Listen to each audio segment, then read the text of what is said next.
Welcome to Healthy Vision Talk Radio, the podcast for people in search of a physician with alternative solutions for their eye problems. From the best-selling, award-winning, world's only homeopathic ophthalmologist, here's your host, Dr. Edward Kondrot. This is Dr. Edward Kondrot, and welcome to this special webinar entitled Watergate of Eye Care, the Misrepresentations of Injections for Wet Macular Degeneration. And I want to thank all of you so much for joining me on this very important webinar. I'd like to make a disclaimer. Wet macular degeneration is a very serious problem, and I think that you need to be informed of all of your treatment options, both conventional Western medicine and alternative therapies. Please don't be bullied into injections. Make sure you understand all the facts and you know the alternative treatments.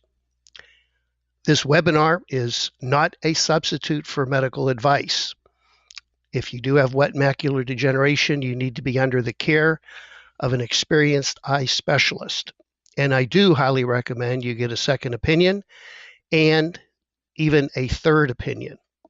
It is your eyes and your vision and your health. It's a picture of our wellness center in Florida. This is where we hold our special Kondrot program, where we hold our 1-week treatment programs and also our 2-day educational workshops on getting started with microcurrent.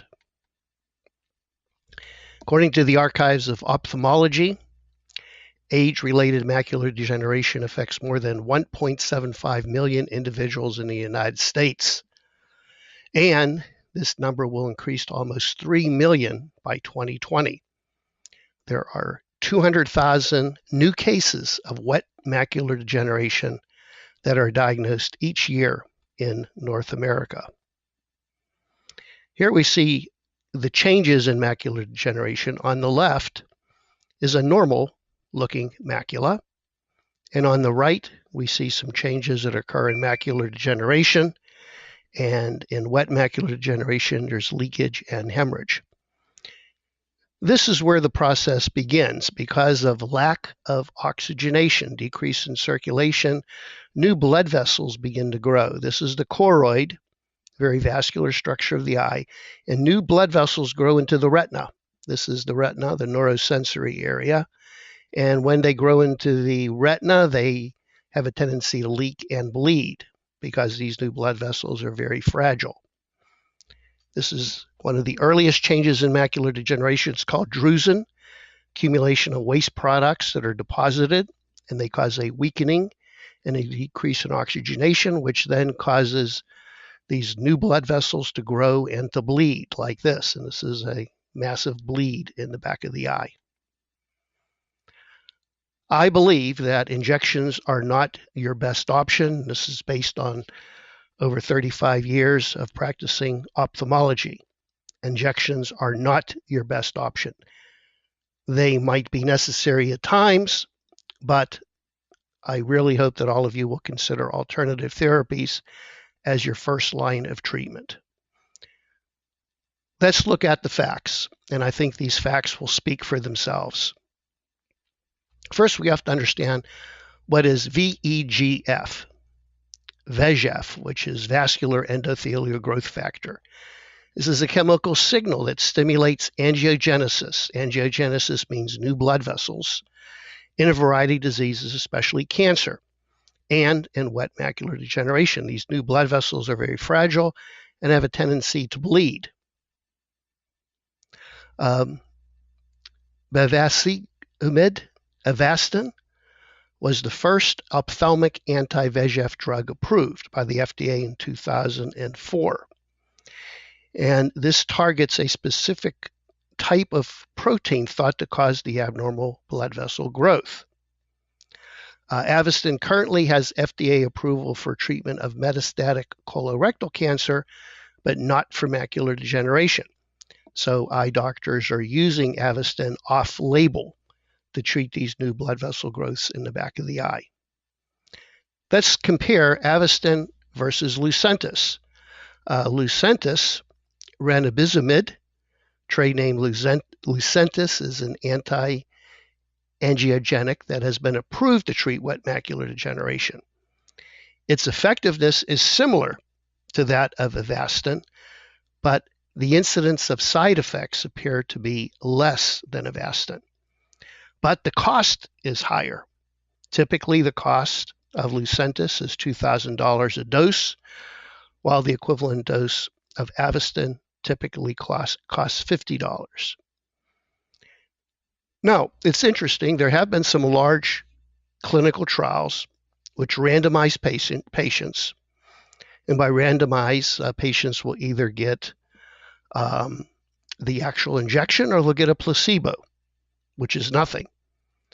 And the study showed that 95% of ranibizumab treated patients maintained visual acuity compared with 62% that were administered a placebo.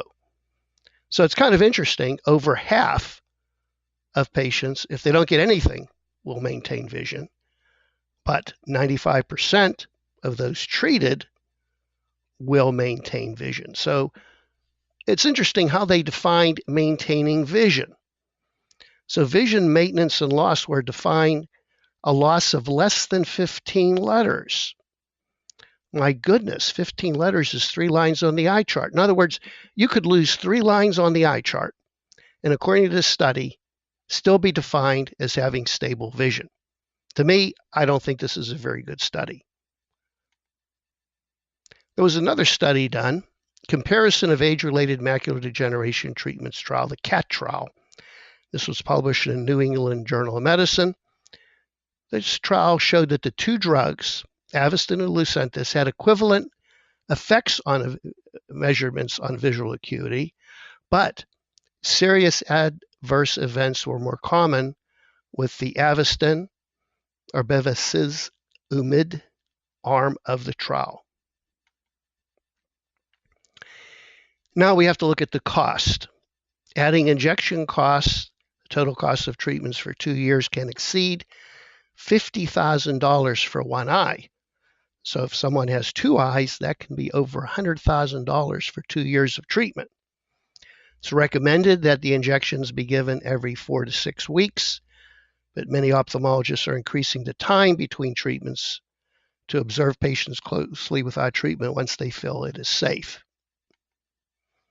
Let's look at the dark side of the anti-VEGF story. I'm going to talk about manipulation of study data, systemic side effects, ocular side effects, and payoffs and bribes. As I mentioned, the dark side is the manipulation of study data. I can't believe you can lose 15 letters on the eye chart and it's still defined as stable vision.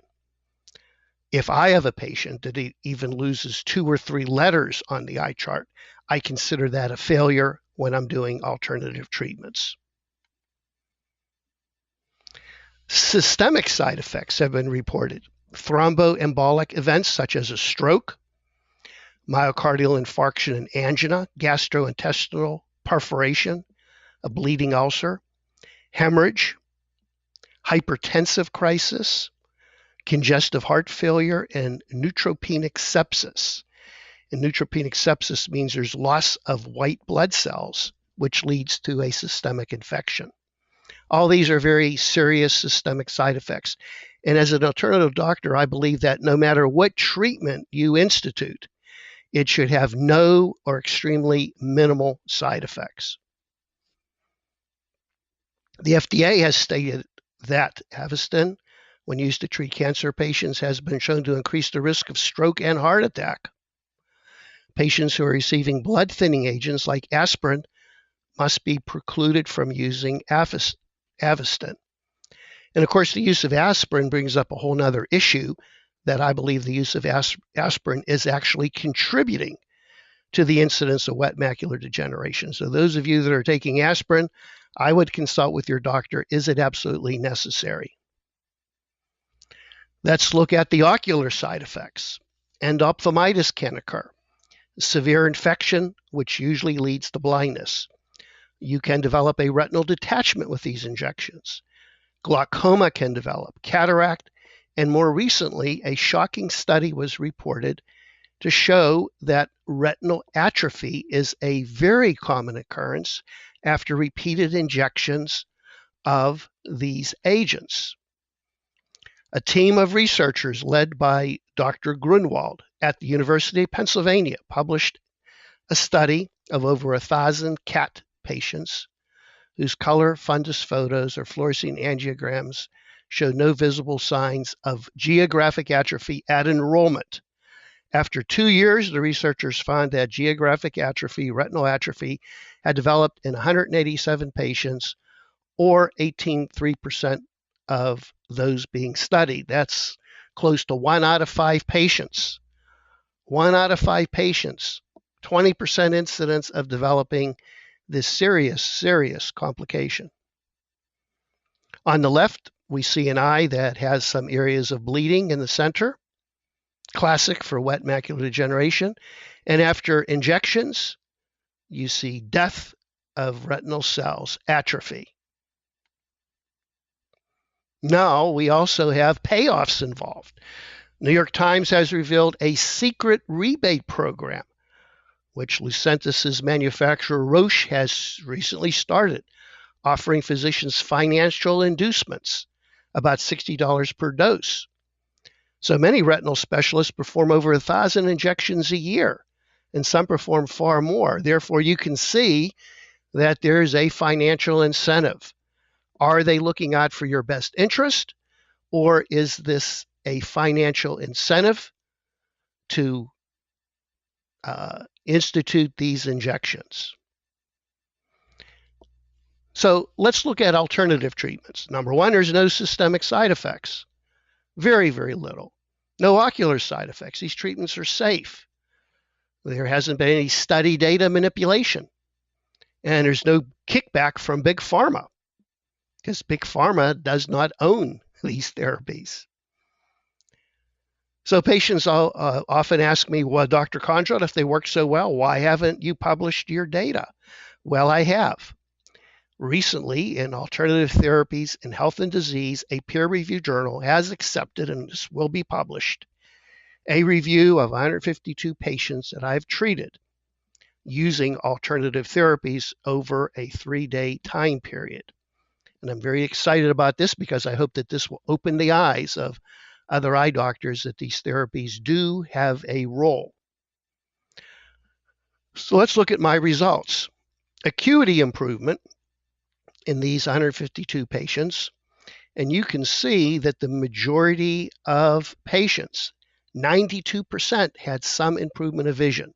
Some of them had 10 letters or more, 2 lines, 15%, 1 line, 54%.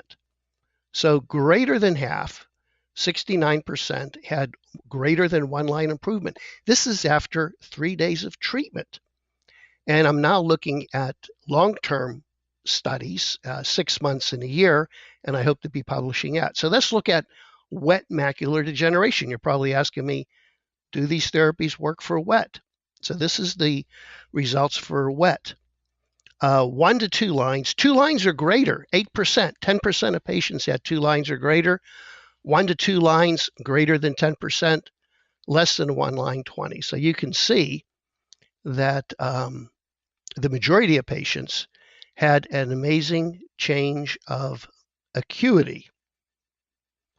So the average change was 6.4 letters. There was also an improvement of contrast in these patients. And no one lost vision. No one lost vision in this study. I also looked at diabetic retinopathy, which is a type of wet macular degeneration, and the Lucentis and Avastin are being used to treat the wet macular degeneration. And in this group, it was a small group, only 3 patients, 6 eyes. The average acuity change was 7.8, almost 8 letters, which is 2 lines. No one lost vision. So what treatments did I use during this 3-day treatment program? Homeopathy was used, microcurrent, light therapy, pulse electromagnetic field, IV nutrition, oxidative treatments, and chelation therapy. I like to talk about a hierarchy of healing modalities. As a homeopathic ophthalmologist, I like the homeopathic approach. Homeopathy seems to treat the informational field, the underlying cause. I also use light and sound therapies, microcurrent and pulse electromagnetic field. Also, I feel that nutrition is important, and functional medicine, which is IV nutrition. Then we get into the petrochemical pharmacy, which is the lower end of the hierarchy, and last is the surgery. I try to avoid the petrochemical pharmacy and surgery for a number of reasons. One, I feel that they don't treat the underlying cause, and because of the toxic side effects. Petrochemical pharmacy, such as Avastin and Lucentis, and surgery go against the laws of healing. And I'll talk a little bit about the two laws of healing that have stood the test of time in homeopathy. They also don't address the underlying problem. It's just a Band-Aid, and certainly it doesn't cure the condition. And they cause suppression of disease. By suppression, I mean the disease is pushed deeper into the body and more complications will develop, and I'll explain that later on. If you're interested more in my approach, I would recommend the 10 Essentials to Save Your Sight webinar. This goes into detail about the 10 essential elements that you need to practice to improve your vision. This webinar is given every week, and you can go to my website, and there's the link below to join this webinar. Also, I would encourage you to get a copy of my recent best-selling book, 10 Essentials to Save Your Sight. Both of these can be very, very helpful for you to understand more on what you need to do to improve your vision and save your sight. 4 steps that all of you listening to this webinar should do. Number 1, change your diet. Improve hydration, reduce stress, and remove heavy metals, and let's look at each one of these separately. I'm a big advocate of what I call the 70-30 diet. 70% of your diet should be organic, raw, or living food. There was a study done in the 40s to look at the nutritional value of different fruits and vegetables. And for an example, in the 1940s, the average serving of spinach had 158 milligrams of iron. More recently, an average serving of spinach was measured as having 2.2, which is nothing. So our food may look great, but we're losing nutritional value because of our farming methods using fertilizers, pesticides, and we're not replenishing the soil. That's a reason why you should eat organic. There was a study done in Chicago that showed that 5 to 10-fold more nutrition is in organic fruits and vegetables, and also 5 to 10-fold less toxic metals are in organic fruits and vegetables. So both of these should be a big indication you need to eat organic. Now, why raw or living food? Heat destroys delicate protein structure. Also, there's a loss of amino acids and a loss of digestive enzymes. So our food does not have good nutritional properties when it's cooked, steamed, or heated. Favor raw or living food. This is a fun book. My friend, Chef Sal Montesinos, called Raw Alkaline Cuisine.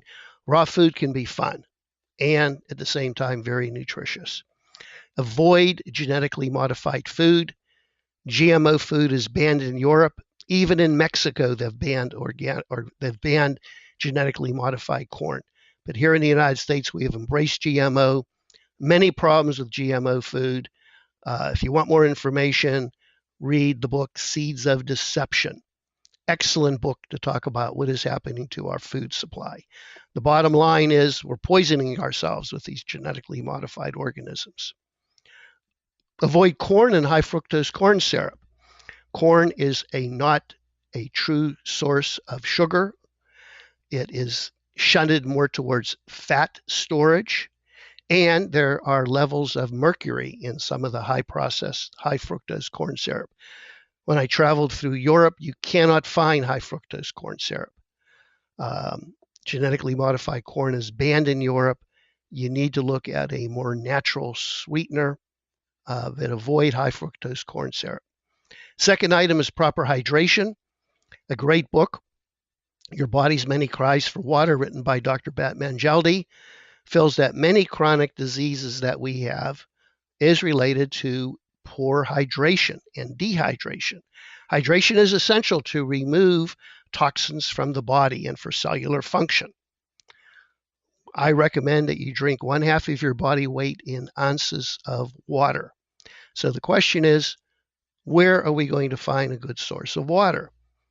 We know the dangers of public water. We know that pharmaceuticals are not found in water, and even now it's dangerous to drink things out of a plastic bottle because of the phthalates and benzenes that are leaking into the water. So I'm a believer that reverse osmosis may be the best way to handle this. You can buy a reverse osmosis machine, get it installed under your kitchen sink, and use this strictly for your drinking water. Reduce stress. The longer I practice alternative medicine, the more I'm convinced that you need to reduce your stress. There's a fight or flight response, and when we're in this state, our body will not heal. It's called the sympathetic state, where the grizzly bear is chasing you as the analogy. Your pupils are dilated, your heart's racing, you're breathing fast, your digestive process is slow, and your healing process is slow or stop. So if you're in a stress state, forget it. Your body's not going to heal. So we need ways to reduce stress. Physical exercise is helpful, meditation, prayer, positive affirmations, and we use microcurrent therapies and light therapies as a mechanism to quickly balance the autonomic nervous system and reduce stress.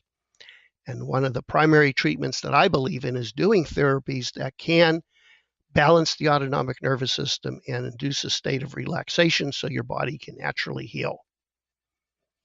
Number 4, remove heavy metals.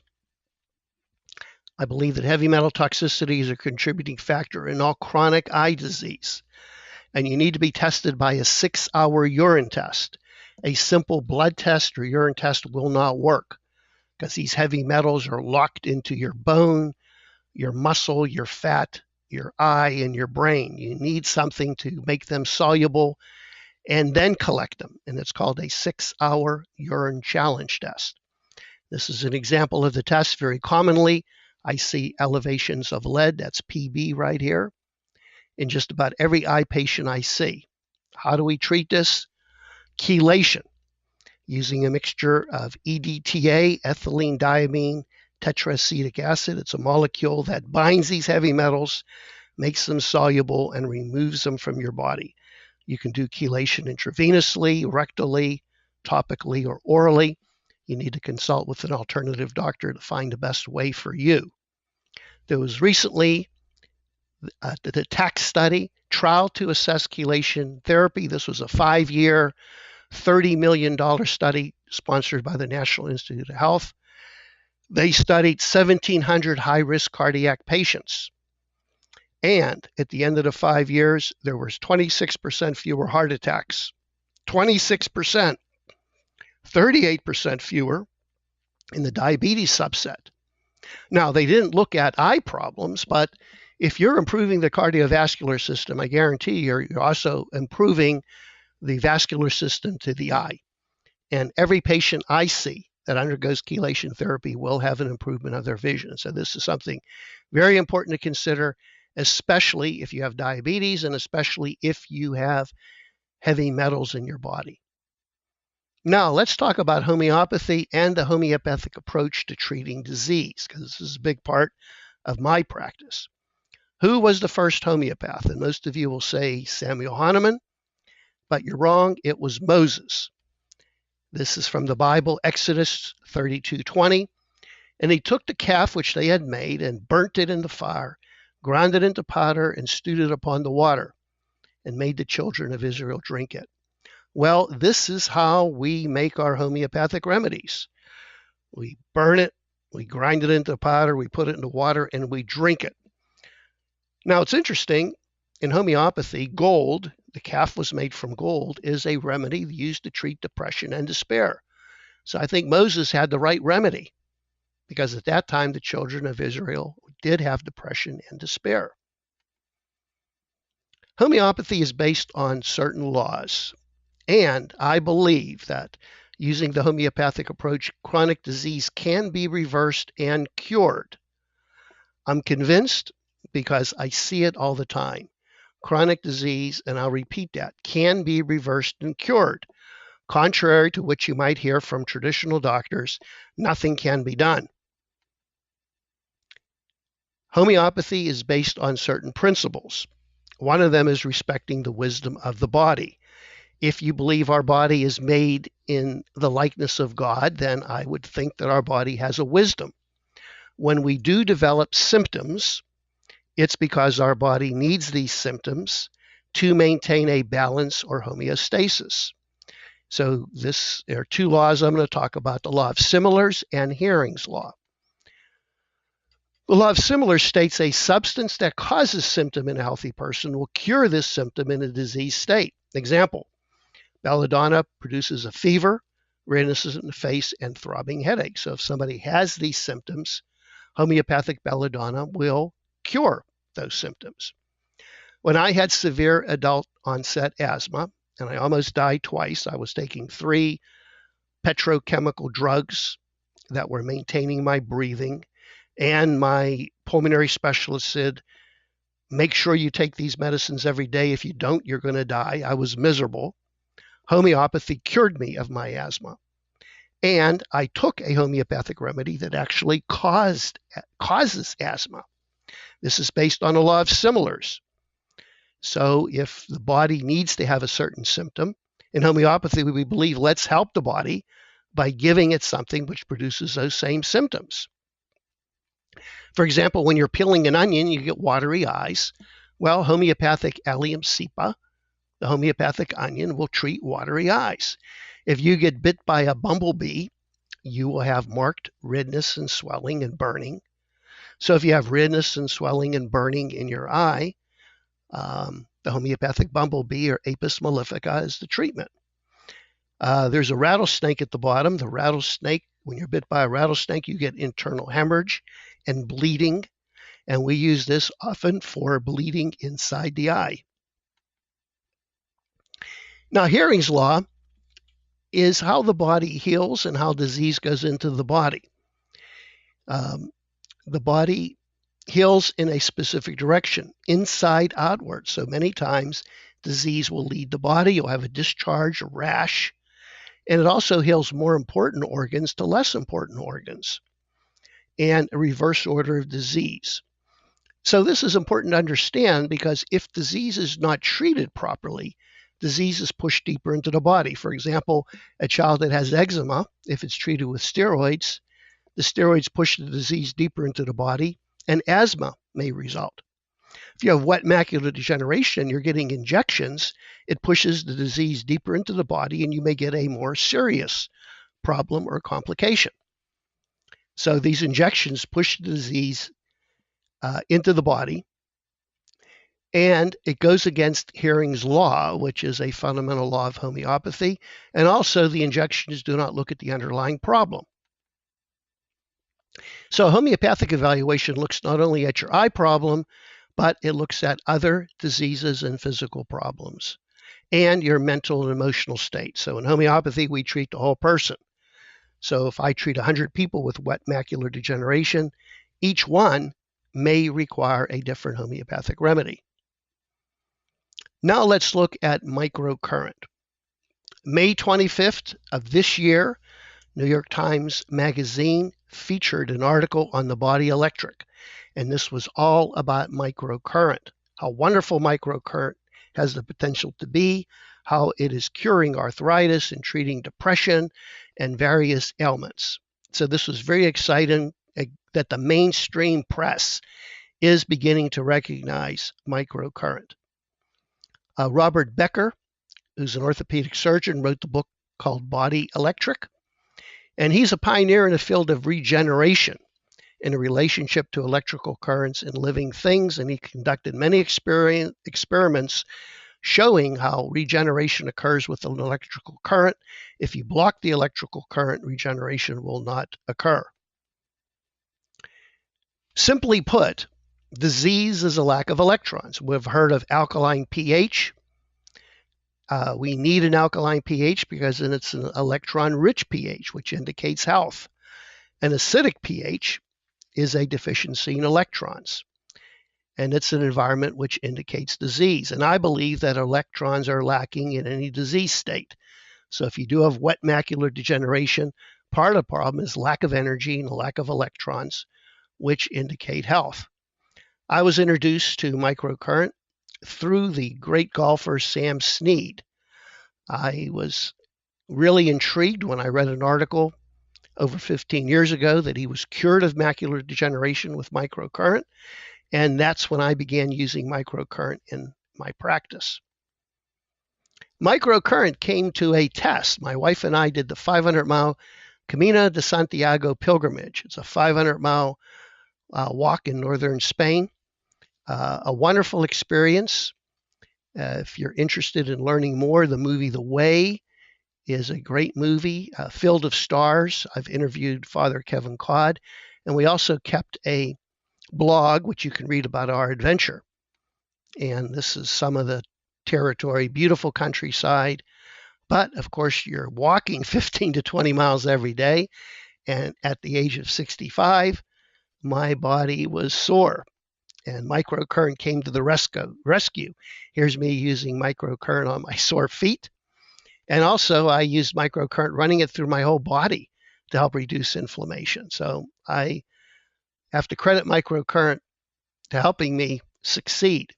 Oh, and incidentally, my wife and I, we did this Camino de Santiago to raise awareness of alternative treatments for macular degeneration. And many of you supported us financially and spiritually during this pilgrimage. So I want to thank all of you that contributed to our cause.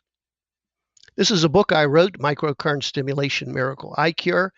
This was published in the year 2000, 14 years ago, to help alert the medical profession that microcurrent is a viable alternative to treating eye problems. So what can microcurrent do? Well, it improves blood flow, stimulates cellular activity, removes scar tissue, reduces inflammation, has a neuroprotective effect. And there's hundreds of articles published that show that microcurrent does these things.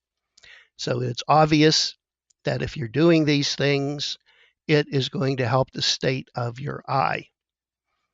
This was a landmark study done by the Korean researcher, Dr. Cheng. It was published in Clinical Orthopedics and Related Research. And he looked at different levels of current, and he found that low levels of current between 50 and 500 microamps will cause an increase in mitochondrial activity and an increase in ATP levels. So in other words, he's stimulating cellular activity as high as 500%. That's phenomenal. But I have to underline this comment that I'm making, that he found that if the current is greater than 500 microamps, it can cause a decrease in cellular activity. So you really have to be careful with some of the inexpensive microcurrent machines that you buy on eBay for $80 to $100. They have high levels of current, and these machines are called TENS machines. The high levels of currents can block cellular impulses. They're good for treating pain, but they're not good for regenerating the eye. So word of caution, you want low-level microcurrent machines. Microcurrent also balances the autonomic nervous system, can treat neuropathies, treat depression, helps detoxify the body, and it has been shown to stimulate stem cells. Microcurrent has been demonstrated to lower intraocular pressure, reverse macular degeneration. It's a big use in facial rejuvenation and correcting musculoskeletal problems. Many, many applications for microcurrent. I'm using a technique called frequency specific. Every tissue has a unique frequency or vibration. And so by adjusting the microcurrent to a certain frequency, we match this resonance of the microcurrent with the tissue, and we have a certain harmony, much like if you get two tuning forks and they're vibrating at the same frequency or note, you will have harmony, support the tissue. This is how we administer microcurrent to the eye via an electroconductive glove wrapped in a washcloth, and this goes over the eye It's a very painless. There's no pain at all. It's a 30-minute procedure that delivers the microcurrent energy to the eye. We also use microcurrent to treat the body. This is my niece, Kristen, holding microcurrent gloves in her hand, delivering a current to help reduce stress and help detoxify the body. Can also deliver microcurrent over the abdomen for detoxification and stress reduction. So these are some important factors when considering a microcurrent machine. You need to look at the quality of the current. There's some reports that a dirty current can cause problems, so it's the quality of the current. The level of the current. I mentioned that we want to use very low level currents. Frequency is the vibration to match the tissue. Also, the duration of the treatment is important, and the location of the treatment, because sometimes we can use acupuncture points to treat the eye, and the location is a factor. And the bottom line is microcurrent should be done under a doctor's supervision for best results. So I would highly encourage you to find a doctor that is knowledgeable with microcurrent and can guide you. When not to use microcurrent: a pacemaker, seizure disorders, sight-threatening conditions when surgery or medical care will have a better outcome. And as an ophthalmologist, board-certified ophthalmologist, and a homeopathic doctor, I wear two hats. I understand that there are certain conditions where you need surgical intervention, such as a retinal detachment, severe uncontrolled glaucoma, optic neuritis associated with temporal arteritis, and in some cases of severe exudative or hemorrhagic maculopathy. But the majority of cases of wet macular degeneration can be treated with microcurrent. We also use light therapy. Light therapy also has a lot of beneficial effects on the body. It's a vibrational therapy that helps stimulate cellular activity and balance the autonomic nervous system. And this is kind of a physiological balance here. The red is the sympathetic and the violet is the parasympathetic, and we use different patterns of light to help balance your body. Light acts therapeutically on the atomic level, cellular, hormonal, and autonomic. So it has a broad spectrum effect. So let's look at each one of these areas. On the cellular level, low-level laser therapy has been shown to be beneficial in the treatment of macular degeneration and glaucoma. Ivandik, a researcher, published in the Journal of Phototherapy. It was published in Germany. A large study using light to treat macular degeneration and glaucoma. It's also used to treat musculoskeletal injuries. It's used by dentists following oral surgery to improve the rate of recovery. There's a Russian researcher, Dr. Tina Karu, demonstrated that there's no need for coherent laser and that normal light is equally effective. And there's a photograph of myself and Dr. Karu. She published a book on the 10 lectures of basic science of laser phototherapy. Light also stimulates the blood products. The choroid in the back of the eye is highly vascular, and by exposing the choroid to different wavelengths of light, we can have a therapeutic effect. It's very interesting because blood is composed of hemoglobin, and hemoglobin is very similar to chlorophyll. We know that in plants, chlorophyll is the main element to absorb ultraviolet light and produce a photochemical effect which keeps the plant alive. And this is patients receiving light therapy in our office. And here's a comparison of hemoglobin and chlorophyll. Now these molecules look almost identical. On the left is hemoglobin, and you can see in the center there's an iron molecule. Chlorophyll has magnesium. So both of these molecules absorb light, and that's one of the mechanisms of light therapy. In fact, we are actually taking blood out of the person and radiating the blood with ultraviolet light and putting it back into the body. This is called ultraviolet blood irradiation, and this is a phenomenal way of putting healing energy into the body, which helps regeneration. I'm also using a device called the Delta Laser. This is a portable laser that has not only red infrared light, but it also has ultrasound and low levels of a magnetic field, and we're using this to treat eye problems. In addition, over the eye, we also treat the carotid. There's been a study to show that it improves oxygenation of the eye when treating the carotid. And we also use it to treat the long bones or the bones of the body to stimulate stem cells. So this is something that has been shown to be very valuable. We're also using oxidative therapies. Oxidative therapies use ozone, which is a highly reactive form of oxygen, and we deliver it in many different methods. Autohemotherapy, where it's mixed with blood. We do rectal insufflation. We do ozone eye drops, hydrogen peroxide, and ultraviolet light. There's been a lot of work done in Cuba. Dr. Silvia Mendez, who's treated thousands of patients with macular degeneration using ozone. And she has published that over 90% of patients will have some improvement of their vision in terms of acuity and their visual field. So I briefly covered some of the alternative therapies that we're using, and I believe that alternative therapies are a better option. They are a better option. I would suggest that you use alternative therapies for 3 months, and this is what I advise to all of my patients. If there's a progression of disease or a loss of vision, then I think you need to add injections to your treatment program.